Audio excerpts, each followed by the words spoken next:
안녕하세요. 스스로 삶의 주인이 되다의 주인입니다. 이번 시간은 당신이 지금 힘든 이유는 성장의 근육이 생기고 있기 때문입니다. 에 대하여 이야기해 보도록 하겠습니다. 여러분, 우리는 참 편리한 세상에 살고 있습니다.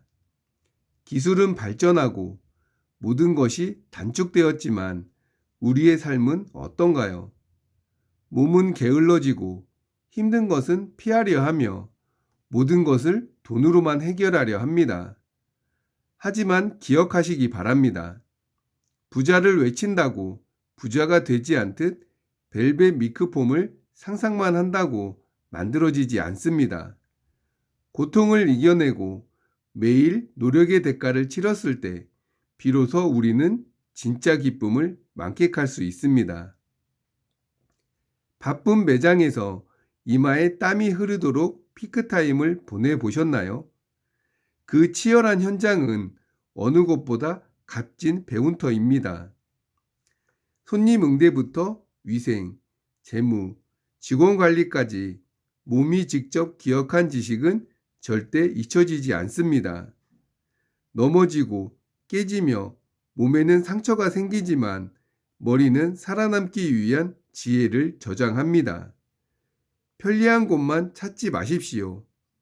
한가한 매장에서 배울 수 있는 것은 마음의 불안뿐입니다. 적당한 고통은 삶의 활력이며 당신을 인생의 주인공으로 만드는 에너지입니다.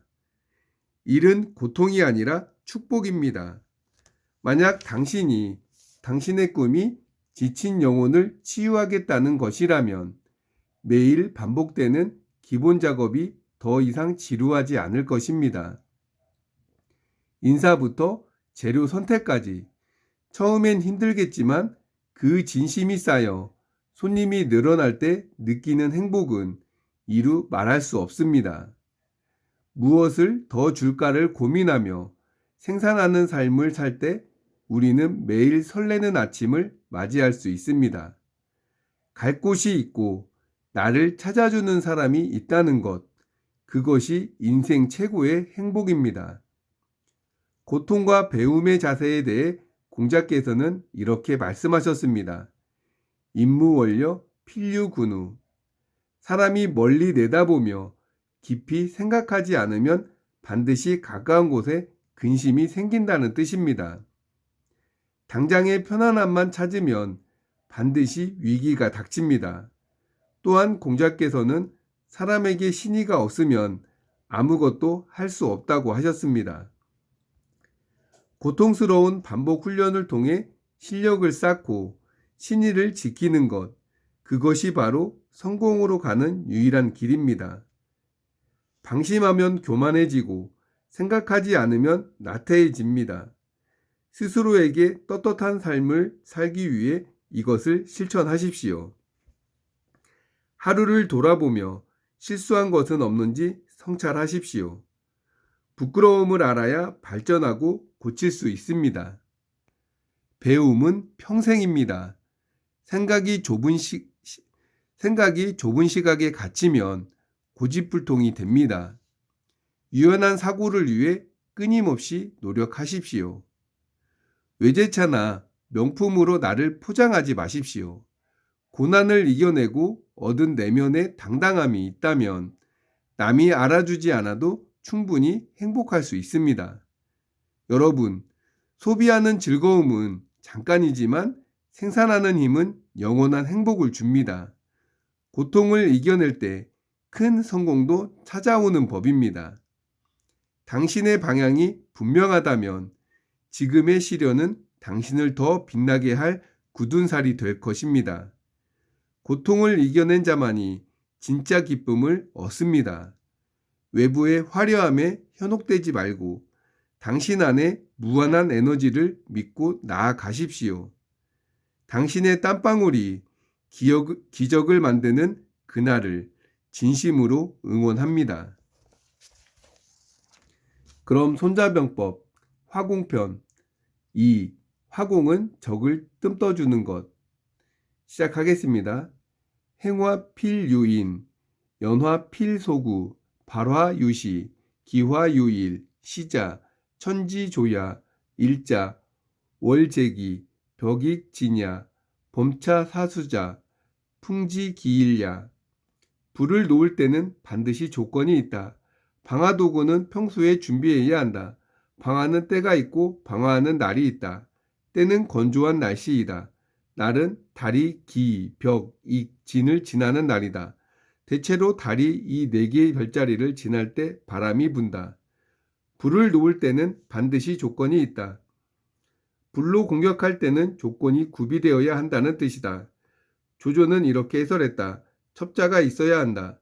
스파이가 제공하는 정보가 있어야 불로 공격할 수 있다는 것이다. 이전은 이렇게 해설했다. 첩자와 내통해야 한다. 적의 내부에 첩자가 있어 아군과 내통해야 하공이 효과를 발휘할 수 있다는 것이다. 진호는 이렇게 해설했다. 내통하는 첩자뿐 아니라 불로 공격하기에 편리한 조건만 마련되면 가능하다. 꼭 첩자가 아니어도 화공에 편리한 조건만 구비되면 된다는 것이다. 장애는 이렇게 해설했다. 무릇 화공은 이런 조건을 이용한다. 날씨가 건조할 때 지푸라기나 대나무로 병영을 만들었을 때, 건초와 식량을 쌓아 놓았을 때, 병영 근처가 풀숲일 때, 바람을 타고 불을 놓아 태운다. 앞에서 언급했듯 육소는 유비의 병영을 불살라 격파했다.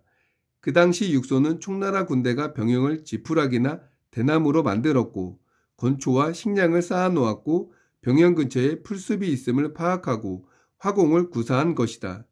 주원이 주선 및 주군 형제와 교전할 때도 양측은 풀숲을 사이에 두고 진을 쳤는데 풍향이 돌변하여 주선 형제 쪽으로 불잡 주원은 곧바로 불을 질러 대파했다. 육손이나 주원의 사례로 보건대 첩자의 역할은 없었다. 따라서 화공의 조건에 첩자가 꼭 있어야 하는 것은 아니다. 첩자가 필요한 것은 오히려 성을 공격할 때이다. 첩자가 성 안에서 불을 질러 혼란을 이야기하고 그런 곳에 어수선한 틈을 타 성문을 열어주면 아군이 돌격하는 것이다. 그러므로 성을 수비할 때 화재가 발생하면 불을 끄는 것이 급선무가 아니고 성문부터 단속해야 한다. 방화는 적의 첩자가 아군의 이목을 다른 곳으로 돌리려는 수작이기 때문이다. 방화도구는 평소에 준비해야 한다. 불을 지르려면 장비가 필요하다. 그런 장비는 평소에 준비하라는 것이다. 어떤 장비가 필요할까? 두목은 이렇게 해설했다. 쑥, 갈대, 건초, 기름 등을 반드시 미리 준비한다. 병법에 화전, 화렴, 화행, 화병, 화수, 화금, 화도, 화노 등이 있는데 이런 것들을 모두 사용할 수 있다. 화전이란 화살 끝에 기름 주머니를 매달아 적의 성루나 전함을 향해 발사하는 장비이다. 화살이 박히면서 주머니가 터져 기름이 살포된다. 그런 뒤 불화살을 쏘아 점화한다. 불이 붙으면 다시 화전을 쏘는데 기름을 붓는 격이라 불바다를 만들려는 것이다. 화렴의 염은 낫으로 화렴의 낫처럼 생긴 부시이다. 무싯돌을 쳐서 불이 일어나게 하는 쇠조각인데 그 모양이 낫처럼 생겨서 화렴이라 부른다. 화행의 행은 은행이다. 쑥대에 불을 붙여 은행 겉껍질 속에 넣는다. 그 은행 겉껍질을 새의 다리에 묶어 날려보낸다. 새가 처마 밑에 앉을 때 즈음이면 쑥이 타면서 은행 겉껍질이 터진다. 불씨가 사방으로 날리며 건물에 불이 붙고 시간이 흐르면 사방 건물에서 화염이 치솟게 된다. 은행 겉껍질 속의 쑥은 우리가 한의원에서 뜸을 뜰 때 사용하는 바로 그것이다. 천천히 타들어가며 완전히 다 탈 때까지는 꺼지지 않는다. 군대가 화공을 준비할 때 필수품이 쑥이다. 코믹하게 이야기하여 화공은 적에게 뜸을 떠주는 것이다. 화금이란 불씨를 새가 옮기게 하는 화공이므로 화행과 한 세트를 이룬다. 화수도 역시 화금처럼 쑥을 불씨로 삼는데 멧돼지라든가 사슴 같은 짐승의 목에 불씨를 매달아 적진으로 돌진하게 하는 것이다. 춘추시대에 화우진이 등장하기도 했다. 연나라가 제나라를 공격하여 70여 개의 성을 함락했다. 전단이 증목을 지킬 때 일이다. 성 안에 있는 천여 마리의 소를 한 곳에 모아 뿔에 칼을 묶고 꼬리에 기름을 먹인 갈대뭉치를 묶었다. 소의 몸통에는 오색의 용무늬 옷을 입혔다. 날이 어둑해지자 소꼬리에 불을 붙였다. 소는 고통을 이기지 못해 미친 듯이 연나라 진영으로 돌진했다. 5천 명의 정예병이 그 뒤를 질주하여 일거의 연나라 군대를 격파하고 그 사이 빼앗겼던 70여 개 성을 모조리 수복했다. 이것도 화수의 일종이며 대단히 창의적인 화공이었다. 화도는 적의 내부로 침투하여 불을 지른 아군을 가리키는 말이다. 화병은 방화 임무를 수행하는 기병 부대를 가리킨다. 이들은 인화물질과 불씨를 들고 적신으로 달려가 방화를 집행한다. 관도 전투에서 조조는 직접 보병과 기병 5,000병을 이끌고 원소 군대의 깃발을 도용하여 깊은 밤 지름길로 오소를 기습했는데 미리 준비한 인화물질로 불을 질러 공격했다. 전형적인 화병 작전이었다. 화노란 불화살이다. 노는 쇠뇌인데 일반 화살보다 멀리 날아간다.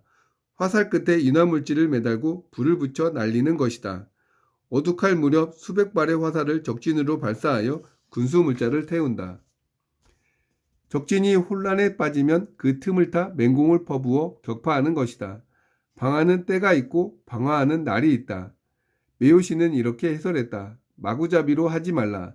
정예는 이렇게 해설했다. 요행은 안 된다. 반드시 때를 살펴야 한다. 불을 놓을 때는 아무 때나 해서는 큰일 나니까 반드시 조건을 갖춘 후에 하라는 것이다. 날씨를 봐야 하고 날짜도 봐야 한다. 때는 건조한 날씨이다. 날은 달이 기, 벽, 익, 진을 지나는 날이다. 날이 건조해 불이 잘 붙기 때문이다. 장애는 이렇게 해설했다. 날이 가물고 건조하면 불이 쉽게 타오른다. 한편 날짜를 잡을 때는 달이 4개 별자리, 즉 기, 벽, 익, 진을 지날 때가 안성맞춤이라고 했다. 움직이는 해와 달, 그리고 별을 관찰하려면 고정된 별을 기준으로 삼아야 한다. 고정된 별을 항성이라 한다. 그러므로 고대 중국인들은 해, 달 및 화, 수, 목, 금, 토, 5성의 운행을 관찰할 때 항성을 기준으로 삼았다.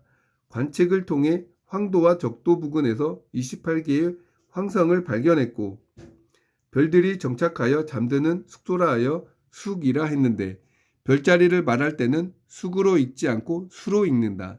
별을 관찰하려면 밤에 하늘을 쳐다봐야 하고 밤에 발견했으니 그곳에서 잠드는 것으로 생각한 것도 당연하다. 28수를 동서남북 4구역으로 나누어 7개씩 배정했고 그 7개 별자리를 이어서 그려본 모습이 동쪽은 용 같다 하여 창룡, 북쪽은 거북 같다 하여 현무, 서쪽은 호랑이 같다 하여 백호, 남쪽은 봉황 같다 하여 주작이라 불렀다. 서양에서 성자를 동물의 이미지에 빗대 큰 곰자리, 정갈자리, 사자자리 등으로 부른 것과 다를 바 없다. 동방의 청룡 칠수는 각 항, 저방, 신미, 기이다. 북방의 현무 칠수는 두, 우, 여허, 위, 실, 벽이다. 서방의 백호 칠수는 규, 누, 위, 묘, 필, 자, 삼이다. 남방의 주작 칠수는 정, 귀, 유, 성, 장, 익, 진이다. 옛 중국인들은 달이 기, 벽, 익, 진을 지날 때는 바람이 많이 분다는 것을 경험적으로 알았다. 서양도 비슷하다. 바빌론에서는 진을 가리켜 바람의 별이라 불렀다. 대체로 달이 이 4개 별자리를 지날 때 바람이 분다. 달이 기, 벽, 익, 진을 지나면 바람이 있는 날이니 화공에 적당하다는 것이다. 전쟁에서도 상황에 따라 작전을 구사하고 지리, 지형, 날씨까지 파악하고 있어야 아군을 유리한 상황으로 만들어 승리를 이끌 수 있습니다. 장사도 사장은 모든 상황을 진두지휘할 수 있어야 합니다. 그래서 적재적소의 인재가 필요한 것이며 이때 무엇을 해야 하는지 상황 파악이 빨리 이루어져야 합니다. 그래서 고통은 약이 되고 게으름은 독이라는 것이죠. 오늘 하루 부족한 부분은 없는지 피크타임을 시뮬레이션 해보는 건 어떨까 합니다. 그럼 저는 다음 시간에 뵙겠습니다. 감사합니다.